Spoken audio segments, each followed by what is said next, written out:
వృషభ రాశి వారు. ఈ వృషభ రాశి వారికి ఈ వారంలో మొత్తం 4 గ్రహాలు అనుకూలంగా ఉన్నాయి. మంచి ఫలితాలను, లాభాలను ఈ వారంలో మీరు అందుకుంటారు. లాభములో శని సంచరిస్తున్నాడు. ఇంటా బయట చాలా కార్యక్రమాలు సునాయాసంగా పూర్తి చేస్తారు.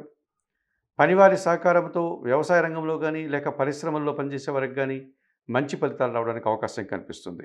వృత్తి, ఉద్యోగ వ్యాపారాల్లో కూడా అభివృద్ధికరమైనటువంటి వాతావరణం ఉంటుంది. ద్వితీయంలో గురు సంచారం వల్ల మీ మాటకు విలువ పెరుగుతుంది. ఆకస్మికంగా ఒక శుభవార్త కానీ, ఒక అవకాశాన్ని కానీ అందుకుంటారు. విద్యా సంబంధమైనటువంటి విషయాల్లో మంచి ఫలితాలను అందుకుంటారు. వృత్తి, ఉద్యోగ వ్యాపారాల్లో మంచి లాభాలను సాధించుకుంటారు. జన్మరాశిలో శుక్ర సంచారం వల్ల సృజన సహకారంతో ఒక నూతన అవకాశాన్ని మీరు చేపడతారు. దిగ్విజయంగా ఆ కార్యక్రమం పూర్తి చేస్తారు. సంతోషంగా ఉంటారు.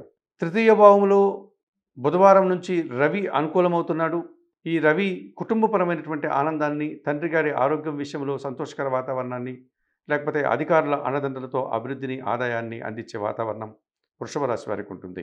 తృతీయ భావంలో బుధ సంచారం వల్ల మీ మాటల వల్ల కొన్ని అపార్థాలు, కొన్ని ఆలోచనలు కలిసి రాకపోవడం, సంతానం విషయంలో చిన్న చిన్న ఆటంకాలు ఏర్పడేటువంటి సూచన కనిపిస్తుంది. ఈ రాశి వారికి వారంలో సోమ, మంగళ, బుధ, గురువారాలు అనుకూలంగా ఉన్నాయి. దానాలు ఇచ్చేటువంటి క్రమంలో కాయగూరలు కానీ, ఆకుకూరలు కానీ పేదవారికి దానం చేయండి. స్తోత్రపారాయణం విషయంలో వృషభ రాశి వారు శ్రీరామ రక్షా స్తోత్రం నిత్యం చదువుకోండి. ఆలయ సందర్శన కార్యక్రమంలో భాగంగా సీతారామచంద్రమూర్తి ఆలయానికి వెళ్ళి స్వామివారిని, అమ్మవారిని దర్శించి నమస్కరించుకోవడం వల్ల మరింతగా మంచి ఫలితాలను అందుకోగలుగుతారు.